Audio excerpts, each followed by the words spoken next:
Boa noite, meus irmãos do GECAL, que Jesus seja conosco neste momento, nesta noite de sábado, que Deus nos ampare, nos proteja sempre, que os bons espíritos estejam conosco, que os mentores desta casa nos auxiliem, nos intuam e que os nossos mentores sempre estejam conosco, nos apoiando, nos insuflando ao bem.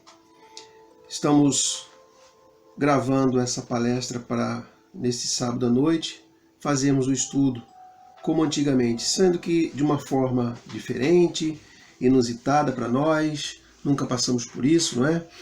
Mas Deus no controle, como se diz, então tudo vai dar certo, tudo vai passar.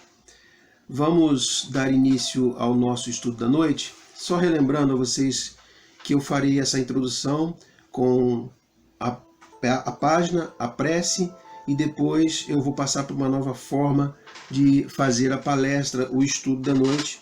Então não vão ser duas filmagens um pouco diferentes uma das outras, tá? Do livro Convivendo com Você, de César Braga Said, na página 91, intitulado Soluções. Acredite que os seus problemas possuem solução. Não se isole dos outros e do mundo, crendo que a sua dor deva ser curtida em solidão. Não cultive a ilusão de que só você sofre ou de que aquilo que sente ninguém nunca sentiu. Não deixe que esta tristeza renitente lhe tire os estímulos para a vida e a abertura para novos contatos e experiências. Se deseja se ver livre dos problemas que o atormentam, não fuja deles. Encare-os com coragem, procurando resolvê-los da melhor maneira. Toda e qualquer situação, por mais complexa que pareça, representa um teste à nossa perseverança e fé. Diante das dificuldades é que nos conhecemos. Acordamos forças internas, movimentamos recursos ignorados, crescemos. Afastar-se do contato social em nada resolverá o seu drama. Há sempre alguém com quem podemos contar, e se esse ainda não apareceu, é porque possivelmente desconhece a extensão do infortúnio que tanto nos incomoda. Abrir o coração a quem inspira confiança traz alívio, torna o fardo mais leve, dando até a sensação de que o problema não é tão grande quanto pareça. Confiar em alguém significa ter também ao outro o direito de opinar. Igualmente, se abrir conosco e nessa troca nos consolarmos mutuamente e junto encontrarmos forças para prosseguir em nossa jornada. Ficar triste a ponto de deixar de comer, dormir, divertir-se, ler um bom livro, em nada resolverá a angústia que se alojou em seu peito. Abra-se para a vida. Abra-se para alguém e com alguém. Dê uma chance a si mesmo. Não se boicote. Levante a cabeça e vá ao encontro da solução que tanto procura. Só você pode fazer algo decisivo por você. Encare o desafio e faça sem demora, deixando de adiar o que falta para viver mais feliz. Então, diante dessas belíssimas palavras de César Braga Said, nos dando motivação para procurar as soluções para as adversidades, que é o tema da noite, que nós possamos então entrar em contato com Deus, com nosso Pai, com Jesus, fazendo a nossa oração inicial. Senhor Deus, amantíssimo Pai, nosso Criador, Jesus, mestre, amigo, companheiro de todas as horas, aos bons espíritos, mentores do GECAL, aos nossos mentores, que neste momento, Senhor, possamos nos transportar para aquele belíssimo salão da casa, como se lá estivéssemos nesse momento. Obrigado, Senhor, pela oportunidade que temos, mesmo que distante um dos outros, distantes das nossas casas queridas, possamos, Senhor, estar unidos, estarmos juntos através da tecnologia. Obrigado, Pai. Obrigado por todos esses momentos em que vivemos de aprendizado, mesmo nas dificuldades, mesmo no isolamento, na distância. Sabemos que tudo isso, Senhor, vem de Ti, para que possamos aprender algo mais, para que possamos fazer com que o nosso dia a dia seja melhor lá na frente e possamos evoluir. Abençoa-nos, Senhor, abençoa cada pessoa que aqui esteja vendo, abençoa todos aqueles que não puderem ver, aqueles que não têm a compreensão. Abençoa principalmente, Senhor, nosso movimento espírita e todas as casas, as nossas outras religiões, nossos irmãos em fé, e abençoar este planeta tão necessitado de vós, e que possamos passar em breve por todas essas dificuldades e voltarmos a sorrir, a nos encontrar, a nos abraçar sempre. Que assim seja. Graças a Ti, Senhor. Então vamos passar a segunda fase da nossa filmagem, do nosso estudo, de uma outra maneira como eu havia falado. Bom, meus irmãos, como nós falamos na introdução, nós vamos fazer uma nova forma, tentar uma nova forma de apresentar. Então vocês estão vendo aí, eu estou passando slides como eu fazia nos nossos estudos presenciais nas casas. Desta vez, devido ao nosso isolamento social, a gente teve que buscar uma nova forma de apresentar. Então, eu vou apresentar os slides ali para vocês e eu vou estar aparecendo no cantinho embaixo.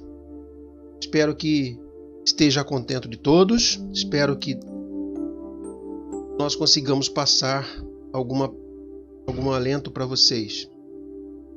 De primeira mão eu agradeço a oportunidade que a casa nos dá através da Marise, e que é sempre uma oportunidade de aprendermos. Como vamos ver durante o estudo, a gente sabe que essas ocorrências, esses acontecimentos que nos cercam no momento, são para que a gente aprenda alguma coisa a mais. Sem ser a questão de ficar em família, que é normal numa condição dessa, nós temos que buscar outros meios. E quando eu fui convidado, eu falei, bom, temos que buscar alguma coisa. A tecnologia ultimamente está bem avançada e a gente acaba não acompanhando totalmente. Mas fomos buscar, fomos aprender e vamos ver como é que vai sair. Bom, o nosso estudo da noite, nós optamos por esse tema, as adversidades e oportunidades de crescimento. Devido ao momento em que passamos, claro, né? Não tem como fugir, mas isso é, como nós vamos ver mais à frente, é para um aprendizado. E como eu sempre faço, geralmente eu começo com uma frase que dá um efeito, que mexe com a gente, e alguma historinha. Vamos lá. A verdadeira medida de um homem não é como ele se comporta em momentos de conforto e conveniência, mas como ele se mantém em tempos de controvérsia e desafio. Martin Luther King. Vejam essa frase. Verdadeira medida de um homem. Como que se mede um homem, né? a nós os seres humanos? Como nós nos comportamos no momento de conforto em casa, convivência, conveniência com as pessoas, com a família, ou através das adversidades que nós temos, dos desafios, dos obstáculos que aparecem na nossa vida. É claro que nós temos que ser medidos pela capacidade que temos de transpor esses obstáculos, de pular esses obstáculos e enfrentarmos esses desafios que vem pela frente para a nossa própria melhora. Desculpem. E aí a gente tem, como eu disse, uma historinha para contar para vocês, intitulada Porteiro do Prostíbulo. Eu vou ler para ficar o mais fiel possível. Não havia, naquele pequeno povoado, pior ofício, pior trabalho, do que porteiro do prostíbulo. Mas que outra coisa poderia fazer aquele homem? O fato é que nunca tinha aprendido a ler e nem escrever. Não tinha nenhuma outra atividade ou ofício que soubesse. Um dia, entrou como gerente do prostíbulo um jovem cheio de ideias, criativo e empreendedor, que decidiu modernizar o estabelecimento. Fez mudanças, chamou os funcionários para as novas instruções e, ao porteiro, na sua vez, disse: a partir de hoje, o senhor, além de ficar na portaria, vai preparar um relatório semanal onde registrará a quantidade de pessoas que entram e seus comentários e reclamações sobre os nossos serviços. Ah, eu adoraria fazer isso, senhor, disse ele, mas eu não sei ler e nem escrever. Ah, quanto eu sinto, mas se é assim, já não poderá seguir trabalhando aqui. Mas, senhor, não pode me despedir. Eu trabalhei a vida inteira neste prostíbulo. Não sei fazer outra coisa. Olhe, meu amigo, eu compreendo, mas não posso fazer nada pelo senhor. Vamos dar-lhe uma boa indenização e espero que encontre algo a fazer. Eu sinto muito e que tenha sorte. Sem mais nem menos, deu meia volta e foi embora. O porteiro sentiu como se o mundo desmoronasse sobre si. O que fazer agora? Lembrou que no prostíbulo, quando quebrava uma cadeira ou uma mesa, ele a arrumava com cuidado e carinho. Pensou que esta poderia ser uma boa ocupação até conseguir um outro emprego. Mas só contava com alguns pregos enferrujados e um alicate mal conservado. Usaria o dinheiro da indenização, então, para comprar uma caixa de ferramenta completa. No entanto, no seu povoado não tinha casa de ferragens. Deveria viajar 2 dias, um de ida, um de volta, até a cidade mais próxima para comprar. Isso feito no lombo de uma mula. E assim o fez. No seu regresso, no entanto, um vizinho bateu à porta e perguntou, venho saber se você tem um martelo para me emprestar. Sim, disse ele, acabo de comprá-lo, mas eu preciso dele para trabalhar, já que fiquei sem emprego. Bom, disse o vizinho, mas eu o devolverei amanhã bem cedo. Se é assim, então, está bom. E na manhã seguinte, como havia prometido, o vizinho bateu à porta e disse: olha, eu ainda preciso do martelo. Por que você não o vende para mim? Não, eu preciso dele para trabalhar. E, além do mais, a casa de ferragem mais próxima está a 2 dias de viagem de mula. Façamos um trato, disse o vizinho. Eu pagarei os dias de ida e volta, mais o preço do martelo, já que você está sem trabalho no momento. O que lhe parece? Realmente, isso lhe daria trabalho por mais 2 dias. E aceitou. Voltou a montar em sua mula e, no seu regresso, outro vizinho o esperava na porta de sua casa. Olá, vizinho. Você vendeu um martelo ao nosso amigo. Eu necessito de algumas ferramentas. Estou disposto a pagar-lhe seus dias de viagem, mais um pequeno lucro para que você as compre para mim, pois não disponho de tempo para viajar e fazer compras. O que lhe parece? O ex-porteiro abriu a caixa de ferramentas e seu vizinho escolheu um alicate, uma chave de fenda, um martelo, uma talhadeira, entre outros. Pagou e foi embora. E nosso amigo guardou as palavras que escutara.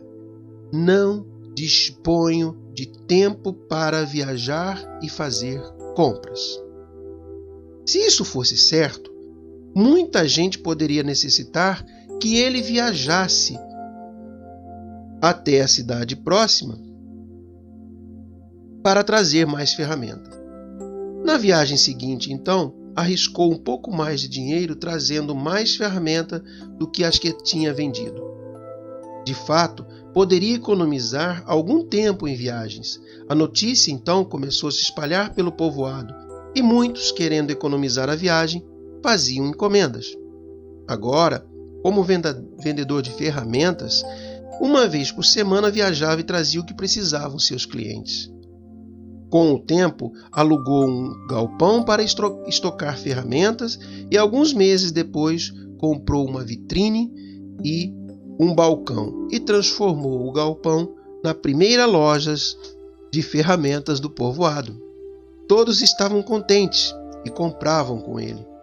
Já não viajava, os fabricantes lhe enviavam os seus pedidos. Ele era um bom cliente. Com o tempo, as pessoas dos povoados vizinhos preferiam comprar na sua loja do que gastar dias em viagens. Um dia, ele lembrou que um amigo seu, que era torneiro e ferreiro, e pensou que este poderia fabricar as cabeças dos martelos e outras ferramentas, e logo, por que não, as chaves de fendas, alicates, etc. E após isso, os pregos, os parafusos. Em poucos anos, nosso amigo se transformou com seu trabalho em um rico e próspero fabricante de ferramentas. Um dia decidiu doar uma escola ao povoado. Nela, além de ler e escrever, as crianças aprenderiam algum ofício. No dia da inauguração da escola, o prefeito lhe entregou as chaves da cidade e o abraçou e lhe disse: "É com grande orgulho e gratidão que lhe pedimos que nos conceda a honra de colocar a sua assinatura na primeira página do livro de atas de nossa nova escola." "A honra seria minha", disse o ex-porteiro. "Seria a coisa que mais me daria prazer, assinar o livro, mas eu não sei ler e nem escrever. Sou analfabeto." "O senhor", disse o prefeito sem acreditar, "o senhor construiu um império industrial sem saber ler e nem escrever?" "Estou abismado." "Eu pergunto, o que teria sido do senhor se soubesse ler e escrever?" "Ah, isso eu posso responder", disse o homem, com calma. "Se eu soubesse ler e escrever, ainda seria o porteiro do prostíbulo." Geralmente, as mudanças são vistas como adversidades. Mas as adversidades podem e são bênçãos. As crises estão cheias de oportunidades. Vejam bem, meus irmãos, que linda história. Foi tirada da internet, eu não sei a fonte, lá não tinha, mas se for verdadeira ou não, mostra pra gente, principalmente no seu final, que as adversidades podem, devem ser tomadas como bênçãos em nossas vidas e que através dela, através das crises, as oportunidades nos acontecem. E é justamente esse o tema, então, do nosso estudo de hoje. Vocês viram que na leitura do nosso livro de páginas, ele fala que para a gente não se isolar, para a gente não se acomodar, para a gente não entrar em crise, em depressão, em ansiedade, pelo fato de uma adversidade tomar conta de nosso momento. Ele pede, inclusive, para que a gente não se isole do mundo, né? Que a gente conviva. Neste momento é necessário para cumprir as ordens das autoridades, mas em breve nós estaremos juntos, porque é assim que o ser humano é, né? E justamente vivendo assim, em comunhão com os outros, é que nós vencemos mais facilmente a adversidade. Aquele que se isola devido a uma doença, devido à depressão, devido à dificuldade de convívio ou até de se expressar, muita gente não consegue se expressar em público e aí se isola. E aí fica mal, fica doente. No Livro dos Espíritos tem uma questão que pergunta se o homem deve viver isolado. E lá tem a resposta dos Espíritos que não, que o homem não foi feito para viver isolado, mas sim em sociedade. Então, nós vamos começar. O que é adversidade, né? O que é essa palavrinha que pode ser também traduzida por obstáculo ou outros sinônimos assim? Adversidade significa um contratempo, um obstáculo, uma dificuldade. Também é um imprevisto, um aborrecimento, uma contrariedade, um impedimento. Gostei muito dessa palavra no final, impedimento. Olha o momento em que nós vivemos. Hoje, atualmente, estamos tendo que fazer uma palestra gravada pela mídia social e vocês aí vendo em casa. Tirando da gente aquele costume, aquele hábito de a gente ir à casa espírita todo sábado à noite para assistir uma palestra, tomar a sua água fluidificada, seu passe. Mas nós temos que tirar deste impedimento algo de bom para a gente. Primeira coisa de bom que aconteceu foi que a gente pôde conviver mais em família, mais próximo um do outro. Não é isso? Mas a gente sabe que este convívio familiar, pela própria doutrina espírita que nos explica, que os espíritos em união familiar são aqueles que necessitam de um maior resgate. E é aí justamente aonde vem a questão. Nós precisamos aprender a conviver em família, juntos, para que a gente possa evoluir. Lá na frente, ter uma família espiritual maravilhosa, sensacional. Superar as dificuldades requer sempre serenidade. Tem outros adjetivos, né? Calma, paciência, tolerância, resignação, para que a gente consiga ter uma resiliência mais à frente.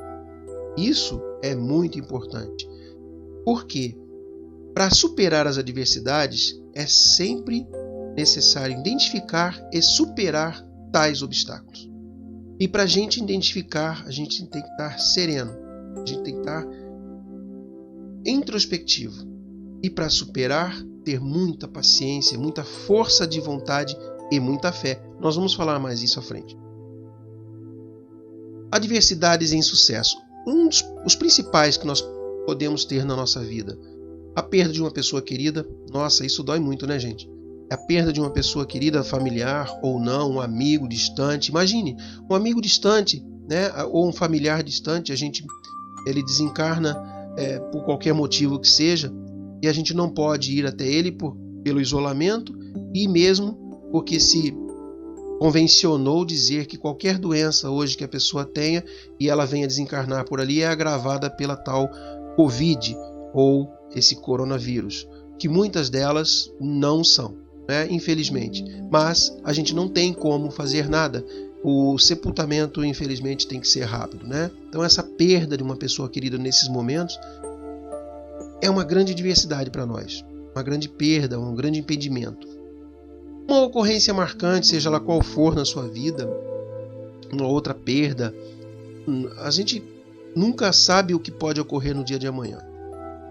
Prejuízos financeiros. Quantos e quantos, nesse momento, enquanto nós aqui estamos falando, estão perdendo os empregos ou perderam os empregos?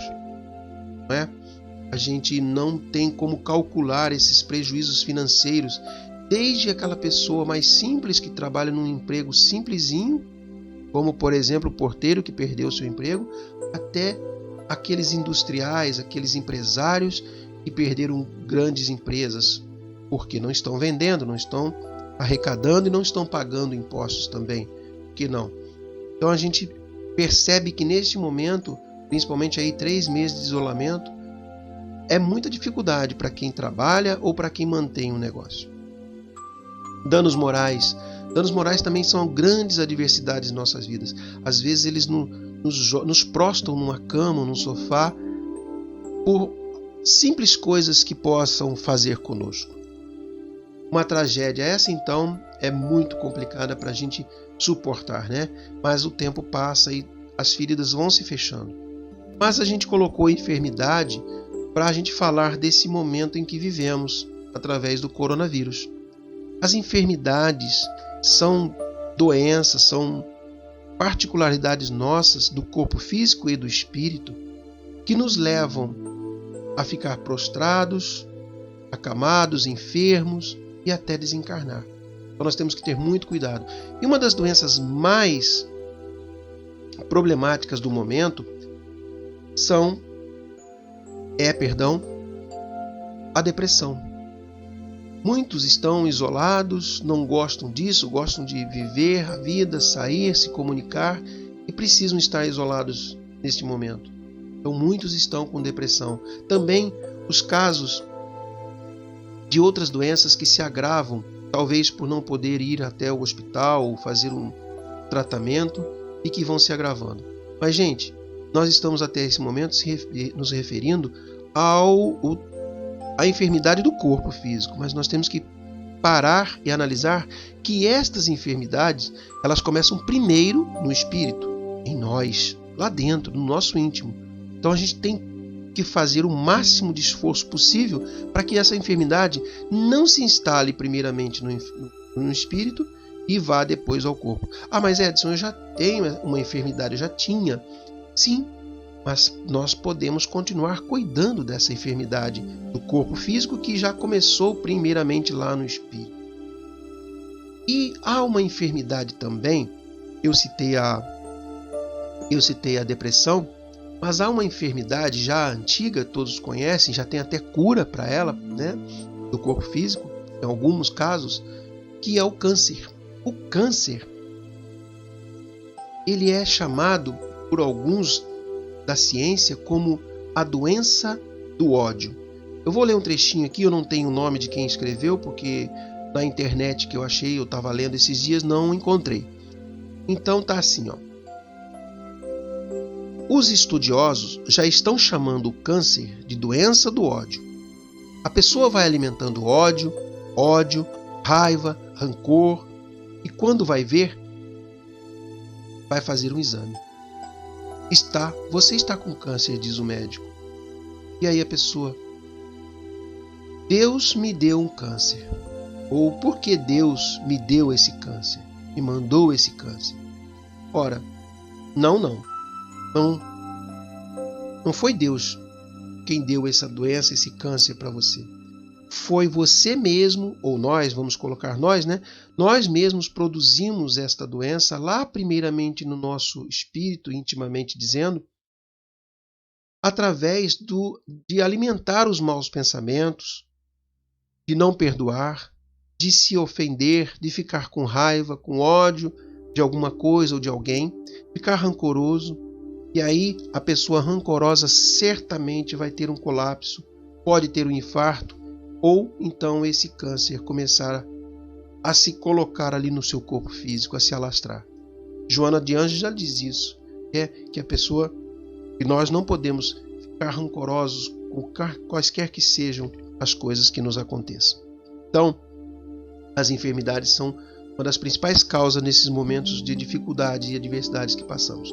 Mas por que nós temos adversidades? Passarmos por adversidades faz parte do plano do Pai Celestial.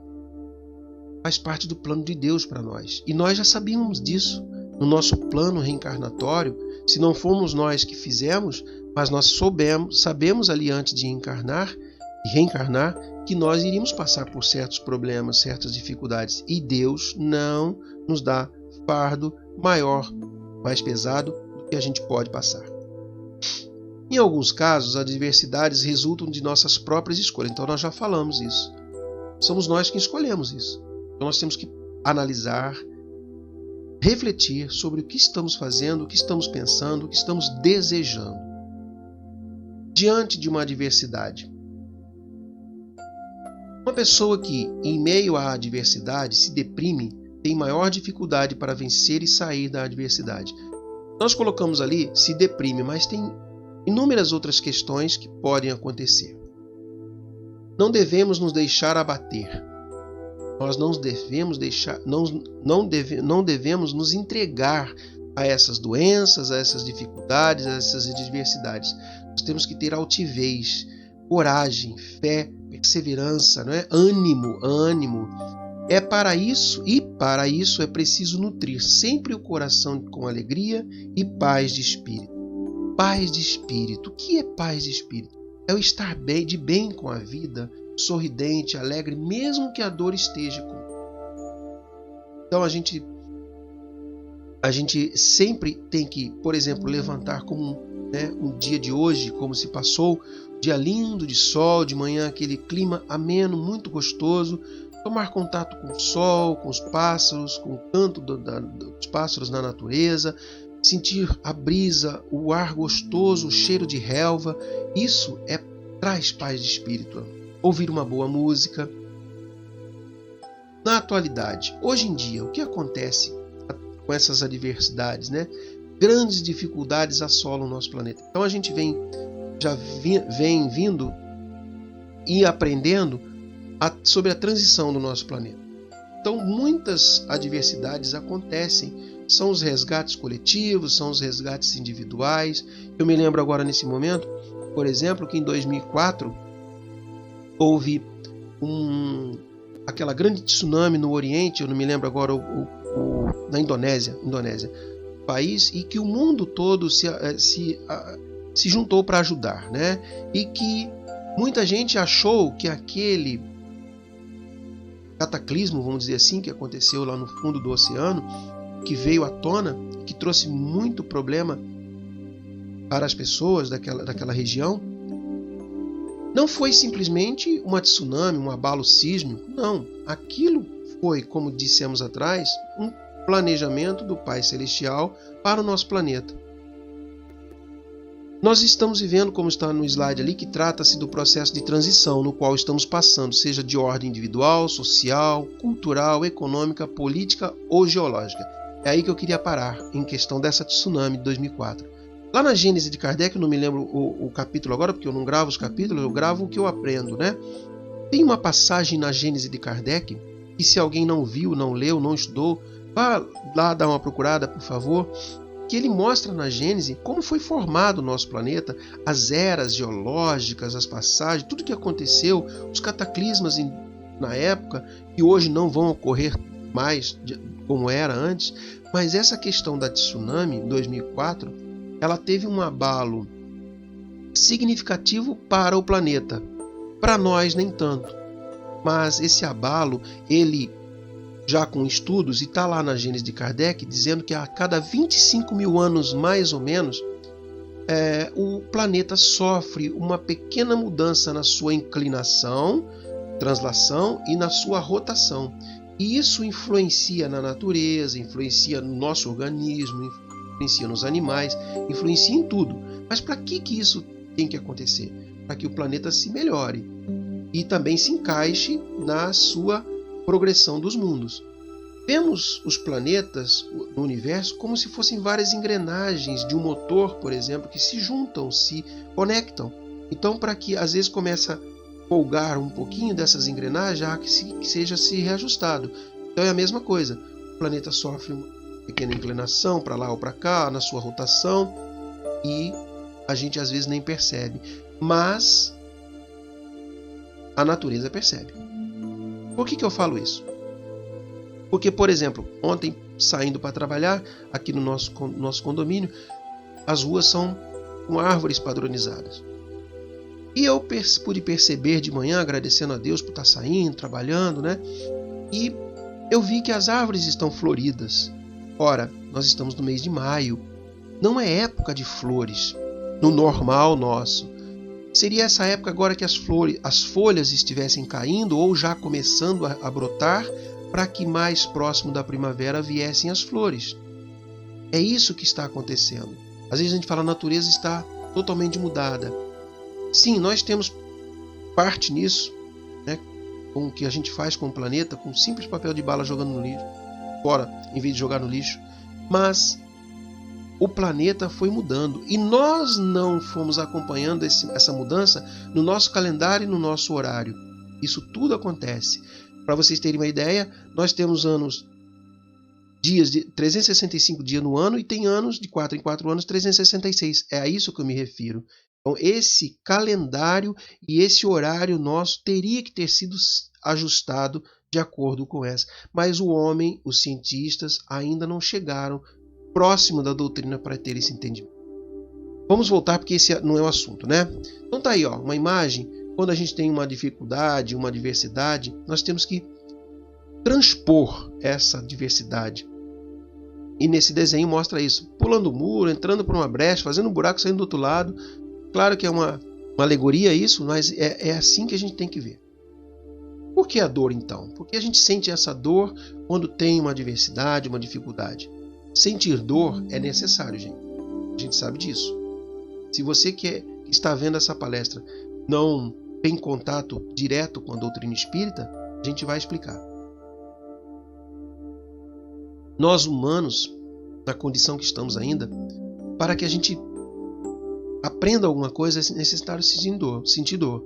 Então, por exemplo, se eu estou com um corte na mão, digamos assim, se eu não sentir dor, eu não vou cuidar daquele corte, ele vai inflamar. É necessária essa dor, então, seja ela em qual âmbito da vida for. Mas, revoltar-se com esta dor, ou com qualquer outra dor, é opcional. Nós que optamos a nos revoltarmos. Mas como resignar-se, então, perante as dificuldades e as dores? Através da paciência e principalmente do amor. A gente aprende muito isso. Mas vamos levar para o ponto de vista espiritual essas adversidades. Se encarássemos a vida do ponto de vista espiritual, compreenderíamos a razão de tais insucessos. E não nos entregaríamos a desastres mais graves, quais a loucura e o suicídio, a fuga pelo álcool ou pelos tóxicos. Gente, quantos e quantos estão nesse momento se entregando ao álcool, ao tóxico, porque perderam o emprego, porque estão isolados, enclausurados e não tem com quem falar? É muito complicado, mas a gente tem que levar a vida pelo lado espiritual também. Nos conectarmos com Deus, com Jesus, com os espíritos amigos através da prece, da oração, da meditação. Nós estamos tendo tempo para fazer isso, para meditar. Eu tenho muito trabalho em casa, mesmo estando de quarentena. Mas a gente tem que reservar sempre alguns minutos para ler uma página, para fazer uma prece. Eu levei de 5 a 6 minutinhos para fazer a página de abertura e a prece. E isso ajuda muito para que a gente não chegue a uma doença. Né?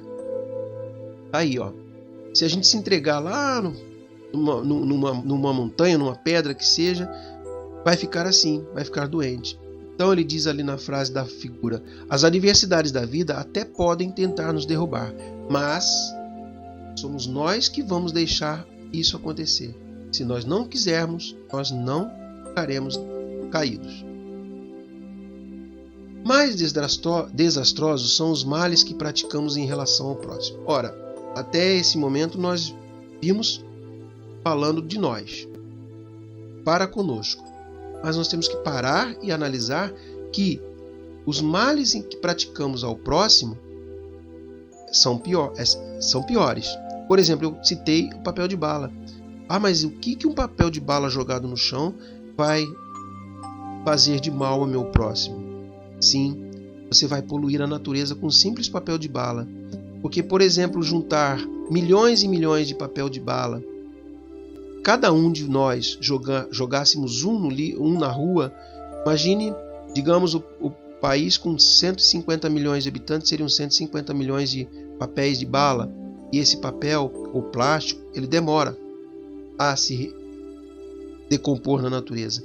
E é um mal que nós estamos fazendo não a nós, não somente ao planeta, mas também ao nosso próximo.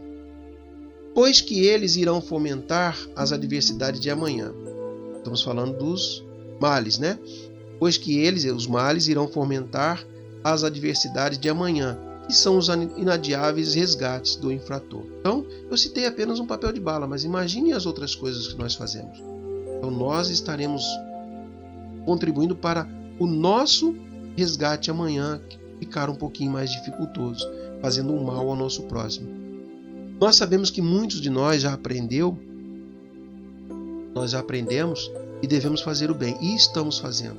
Nossa, eu vejo pelo WhatsApp, pela internet, quantas pessoas estão se mobilizando. E olha, sinceramente, tem muitos que fazem no anonimato. Tem pessoas conhecidas no meio social, da mídia, que fazem isso sem dizer. É muito interessante isso. A forma de encarar faz a diferença. Deixa eu só voltar naquele slide um pouquinho anterior e dizer para vocês o seguinte. Aqui, as adversidades, eu ouvi ontem no rádio um comentário de um locutor radialista que muita gente faz o bem, né?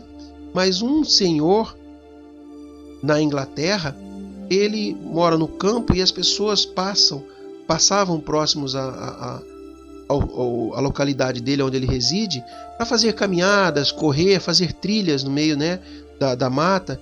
E o que ele fez?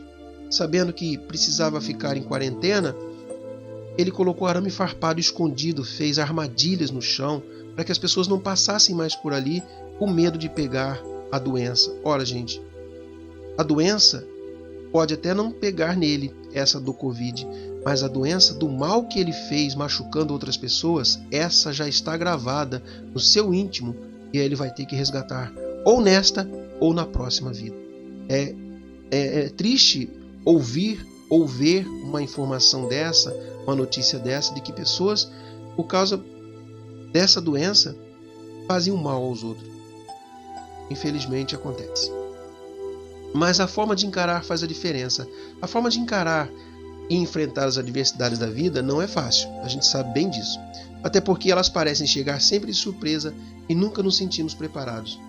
Vejam bem, nós estávamos bem com as festas de final de ano, depois vieram os festejos carnavalescos, para a gente muitos foram fazer retiros, foram fazer encontros, outros ficaram em casa, outros viajaram, né, para descansar, e de repente, do nada, aparece essa doença de surpresa. Claro que não foi tanta surpresa assim, porque a gente já estava vendo nos noticiários, mas a gente não esperava que tudo isso fosse acontecer. E aí a gente se sente despreparado para enfrentar isso tudo. E agora? Tem que comprar máscara, tem que comprar comida, tem que sair na rua pouquíssimas vezes, rapidinho. A gente não estava preparado para isso. Nós não temos esse costume aqui no Ocidente, principalmente no Brasil. O brasileiro é aquele povo acalorado, gosta de abraçar, gosta de ter contato, e a gente foi pego de surpresa. Mas a gente tem que encarar, e isso faz a diferença. Como vamos fazer para enfrentar essas diversidades, suplantar esses obstáculos? Isso tudo, né, é possível. O mais incrível é que justamente diante das situações adversas é que redescobrimos o que temos de melhor. Olha isso, né? Olha o que estamos fazendo agora. Jamais eu tinha pensado em fazer uma palestra mostrando os slides no computador e estar ali no cantinho, falando com vocês, me mostrando para vocês. Uma forma nova para mim. Eu tive que me redescobrir, eu tive que buscar. Quando a Marise me pediu uma palestra, eu falei, não, preciso fazer algo diferente. Vamos procurar. E isso foi de grande valia para mim. Então a gente tem que buscar situações novas dentre aquelas adversas que acontecem conosco. E isso nos traz uma grande paz, um grande ânimo para continuarmos. E essa frase desse insigne, né, brasileiro que fez falta para a gente, faz falta. Na adversidade, uns desistem, enquanto outros batem ré. Então, Ayrton Senna, né? Então, quantos recordes esse cidadão, esse ilustre cidadão, que tinha trabalhos sociais e ninguém sabia. Hoje se sabe por causa da irmã que ficou no lugar dele, mas ele mantinha isso em segredo. Ele ajudava muitas instituições, tinha sua própria instituição também para ajudar. E ele então, nas suas adversidades, nas suas corridas, ele se suplantava aqueles que estavam competindo com ele. E ele gostava de uma particularidade, chuva. Ele gostava de correr na chuva e quase ninguém gostava disso. E era onde ele conseguia os seus recordes, conseguia bater os seus adversários. E é isso que nós precisamos. Precisamos descobrir dentro das adversidades algo bom para a gente. Então, se eu tenho uma dificuldade, eu preciso buscar algo que me melhore.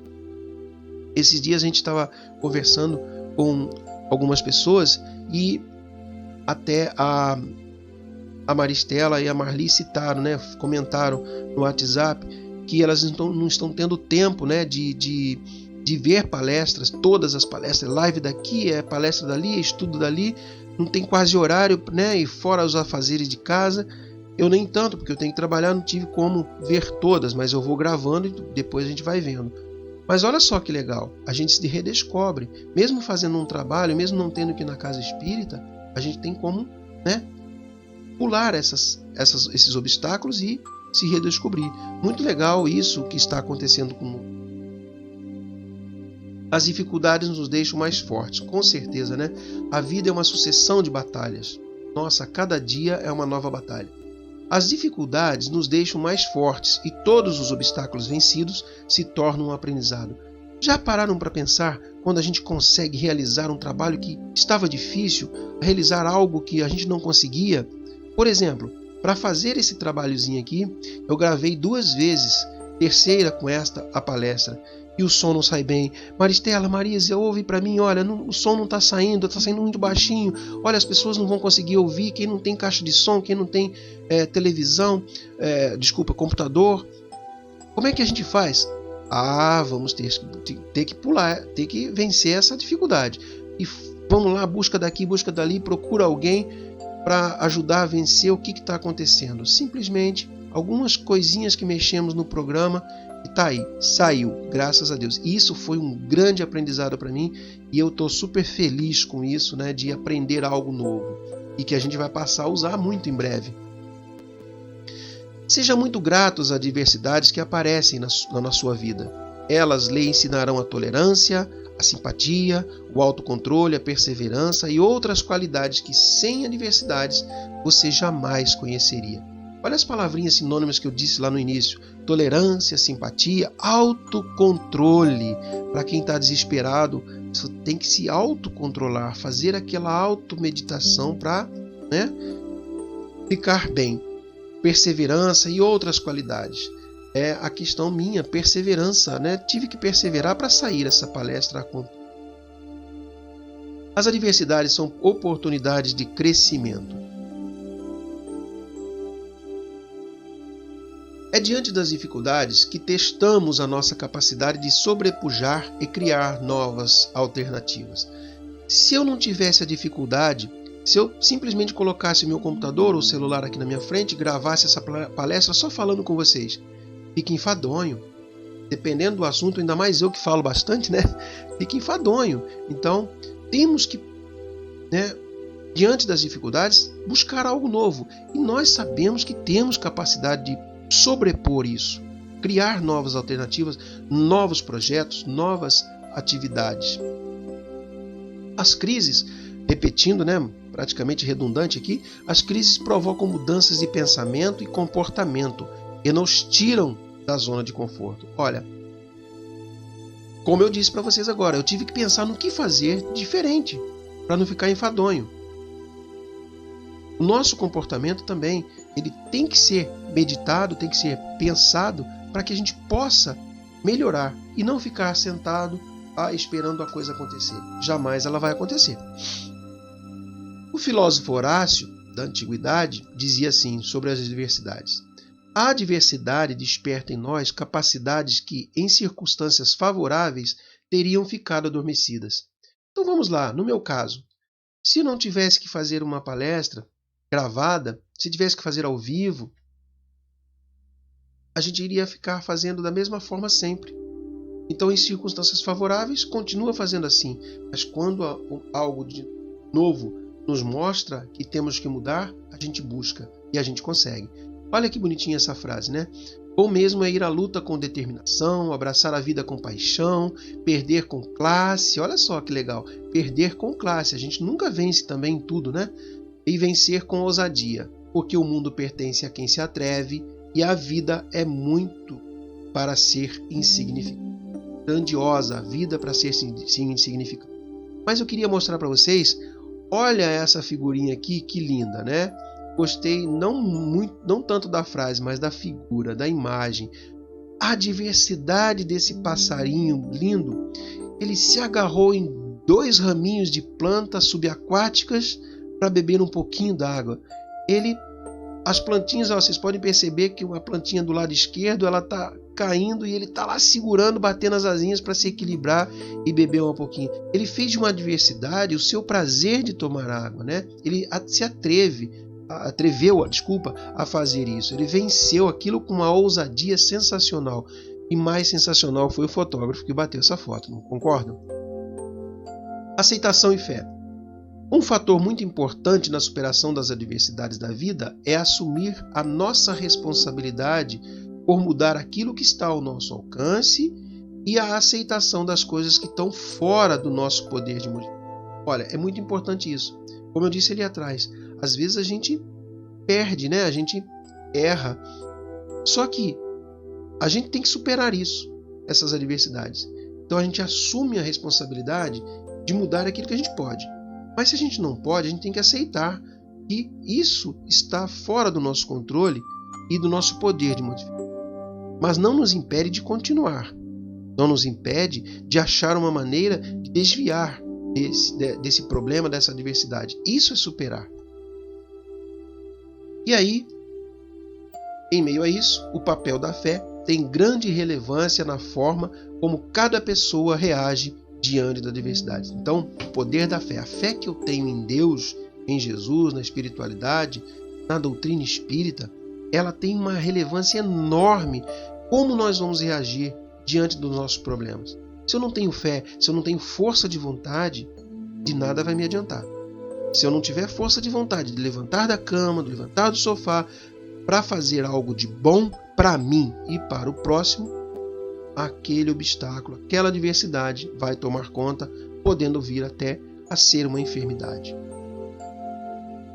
Às vezes nós dizemos assim, não fiz nada para merecer isso, para merecer esses problemas. E aí tem uma gravura aqui, ó, atitudes do cristão perante as adversidades. Esta figura, essa imagem, ela pode representar duas coisas. Primeiro, ele está ali com a mão no rosto, ajoelhado, se entregando aos problemas. Ou ele está ali naquele morro, perante aquele sol maravilhoso, aquela imagem linda da natureza, de joelhos, agradecendo a Deus.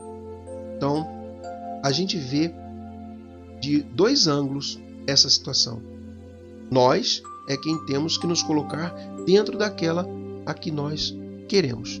Claro, devemos, é claro, ajoelhar e orar, né? Colocar a mão no rosto e falar, Senhor, errei, estou aqui para melhorar, ou então, Senhor, obrigado, eu venci. Dentro dos postulados espíritas, aprendemos que pertencemos, no atual estágio evolutivo, à categoria de espíritos imperfeitos. Ok, nós estamos em transição, um planeta para a regeneração e tudo isso. E é justamente nesse momento de estágio evolutivo, de provas e expiações para a regeneração, que nós temos que passar por essas dificuldades. Se não fosse isso, a gente não se movimenta. Ah, tá tudo bom, deixa como está, deixa a vida me levar. Não é assim. São nesses momentos de violência, de enfermidades avassaladoras, de problemas de toda a ordem, jurisdicionais, governamentais, todos sociais, que nós temos que colocar as mãos nas mangas e arregaçar até aqui em cima e falar, não quero isso para mim, não quero isso para o meu momento, para a minha família, para o meu planeta, eu quero melhorar. E é o seu exemplo, a sua melhora que vai contagiar outros. Se eu faço algo de errado porque o outro fez, não vai melhorar nunca. Ninguém vai dar o exemplo. O melhor ensinamento é o do exemplo. Então, imagine eu fazendo um estudo, uma palestra e dizer, olha, o álcool é prejudicial, o fumo é prejudicial e eu vou e bebo uma latinha, fumo um cigarrinho de vez em quando. Ah, não, isso pode. Olha, a gente costuma dizer que tudo pode, mas nem tudo é lícito. Então, se eu faço isso, é algo que eu estou trazendo para mim mesmo. Não é para o outro, é para mim. O problema vai ser meu e não do outro. Só que eu estou dando exemplo, no caso de um filho, por exemplo, ou no caso de ser um estudante da doutrina, um estudioso, um palestrante, você vai estar dando um mau exemplo. Como é que você fala isso para mim em palestra e você mesmo faz? É muito complicada essa situação. Em muitos casos ainda, maus essencialmente. Nós ainda somos maus essencialmente. Alguns me criticam por falar isso, mas está tudo na doutrina. Nós ainda somos imperfeitos. Nós fazemos o mal algumas vezes, nós espíritas, graças a Deus, temos essa doutrina que nos mostra, olha, a consciência está aí. E aí quando você percebe que praticou um errinho, o sininho bate na consciência, aquilo começa a te perturbar e você começa a falar, não, eu tenho que me melhorar. Mais simples, o ato primeiro é pedir desculpas por aquele erro. E depois fazer com que aquele erro não se repita mais e fazer algo para que tudo aquilo em torno que aconteceu melhore. Em muitos casos, então, sim, minha gente, ainda a gente erra muito. E aí, significado do mal aí que eu coloquei. Escola da vida. Muito temos a aprender nessa escola da vida. A doutrina espírita nos mostra que nosso planeta é uma escola, um lar, um templo, tudo isso. Então nós temos que aprender com a vida, principalmente, né, nesse momento de dificuldade que temos. Diante das adversidades da vida, devemos buscar o que nos cabe aprender, fazendo sempre o melhor. Aí, como lidar com as atividades da vida? Através de desafios e soluções. São as soluções que nós encontramos com o nosso próximo, dentro de nós mesmos, com a doutrina, com um livro, com a página. Simples, essa paginazinha simples que nós lemos no início, ela já nos traz alguns meios para a gente vencer essas dificuldades. Não adianta, como na figura aqui, a gente querer empurrar uma pedra enorme sem a ajuda de alguém. Nós temos que ter sempre a ajuda, sempre fazer algo de melhor para alguém. E aí, já para a gente ir chegando ao final, nós temos uma historinha de Viktor Frankl. Ele é um eminente psiquiatra vienense, não sei, não pesquisei se ele está vivo ainda. Ele era judeu e foi capturado, preso como judeu pela Alemanha nazista e foi levado a um campo de concentração nazista com sua esposa grávida, seus pais e seus irmãos. E todos eles pereceram. Ele conseguiu sobreviver, sabe-se Deus como, mas como ele conseguiu sobreviver? Então ele tinha força de vontade, que aquilo ali que tudo estava passando tinha um porquê. Os demais se entregaram, mas ele não se entregou. Então, claro, também teve que contar com o seu destino, com a sua reencarnação, o planejamento reencarnatório. Ele passasse por aquilo ali por algum motivo para que aprendesse. E ele então, depois que conseguiu sair daquele campo de concentração, que ele foi salvo, ele começou a ensinar para todos, através de livros e palestras e estudos, que o sentido da vida pode ser encontrado por uma pessoa através de 3 caminhos, segundo ele, o Viktor Frankl. Primeiro, exercício de um trabalho que seja importante. A gente deve exercer um trabalho ou vários trabalhos que seja importante, mas não precisa ser algo grandioso e seja mínimo. Então vamos nos remeter à doutrina espírita. A pessoa que chega antes na casa espírita, abre a casa para ventilar, ou chega num período de verão, liga o ar-condicionado, liga o ventilador, varre a casa, coloca a aguinha nos copinhos do passe, prepara alguma outras coisas, arruma as cadeiras. Esse trabalho é tão importante tanto quanto os outros na casa espírita. Então a gente tem que pensar sempre assim, qualquer trabalho que seja importante a gente deve fazer. Não importa se eu apareça ou não, para que a gente possa se sentir bem. Amor a uma pessoa, ou a uma causa, ou a uma ideia.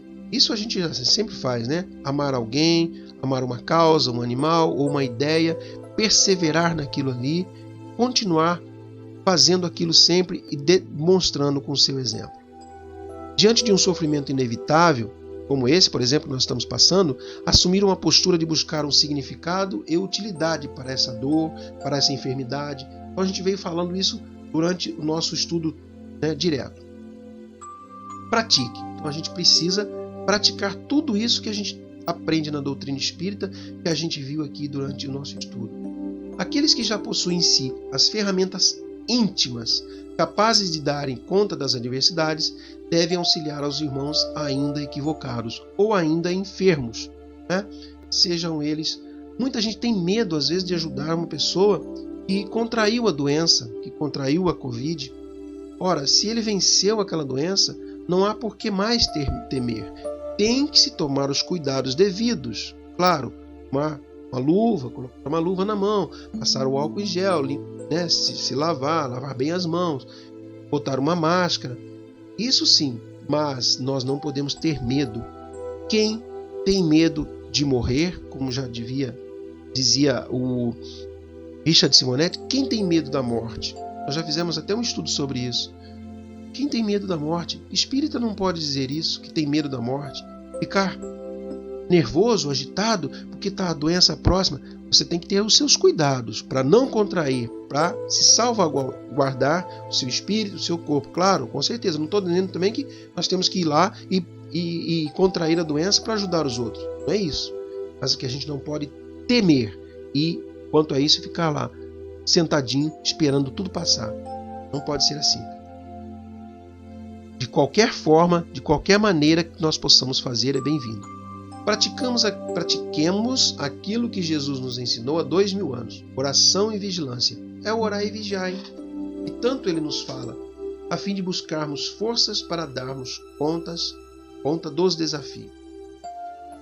E para a gente encerrar, há uma música, né, uma canção, que até a nossa querida Vânia do IFISA, ela já fez uma palestra em alguns lugares, falando sobre essa canção, cada estrofe, cada verso dela. E é um verdadeiro poema para a vida, de ânimo, de coragem, perseverança, de sei lá o que dizer, de algo de bom para a gente fazer. E eu vou colocar só uma pequena estrofe. Então, assim como escreveram Renato Teixeira e Almir Sater na canção Tocando em Frente, só um atendo a essa questão, eu estava lendo um tempo atrás, porque eu adoro essas músicas sertanejas, né? E o Renato Teixeira e o Almir Sater, que compuseram essa música, o Almir estava dando uma entrevista uma vez e falando sobre ela. Eles estavam num apartamento preparando um disco. Então ali eles estavam preparando as letras, as músicas, né, os instrumentos, fazer a melodia. E o Almir precisou descer do seu apartamento para ir comprar alguma coisa para comer. E o Renato ficou em casa então, ficou lá no apartamento, rascunhando algumas coisas. O tempo que o Almir levou para ir até a rua e voltar, o Renato Teixeira praticamente compôs a canção toda, a letra toda. Quando o Almir Sater chegou, mostrou para ele, Renato mostrou para ele, ele falou assim, poxa, mas está praticamente pronta. Espera um pouquinho, pegou o violão, começou a dedilhar alguma coisa e a canção saiu rapidamente e entrou naquele CD daquela vez. É muito interessante, né? Quando a pessoa vem com essa missão de nos trazer algo de bom, de nos trazer alguma coisa que alenta o nosso coração e os nossos ouvidos. E essa música faz isso. Cada um de nós compõe a própria história e cada ser em si carrega o dom de ser capaz e ser feliz. Então olha só essa estrofezinha. Cada um de nós, eu e você, nós compomos a nossa própria história. A nossa história que vai estar gravada em nosso perispírito, em nosso espírito. E cada ser em si, ou seja, cada um de nós, carrega o dom de ser capaz de fazer algo para nós mesmos e para o próximo, e ser feliz. Eles dois fizeram, para eles, é uma felicidade imensa fazer uma música assim, mas também o dom de fazer alguém feliz com essa letra, com essa canção. E aí essa imagenzinha aqui, para mim, representou muito. Porque veja só, essa linda flor, se eu não me engano, Bem Me Quer, venceu esses obstáculos aqui do concreto frio, estreito, uma pequena brecha, e foi ser feliz e nos deixar feliz com as suas cores maravilhosas, com a sua beleza natural. É Deus ali mostrando que em tudo há a mão dele. Nós apenas temos que seguir em frente, tocando em frente, como diz o nome, o tema da música. Vamos tocar em frente, meus irmãos. Vamos pensar que tudo isso vai passar, como Maria já nos diz sempre, tudo passa. Isso também vai passar e será breve. Muito em breve estaremos juntos novamente nas casas espíritas.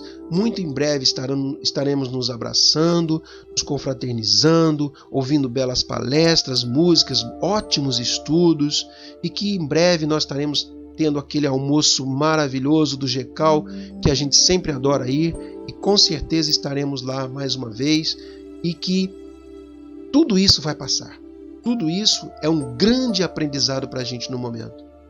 E eu gostaria então de passar a vocês esse estudo, que vocês possam ter um alento neste amigo de sempre do GECAL.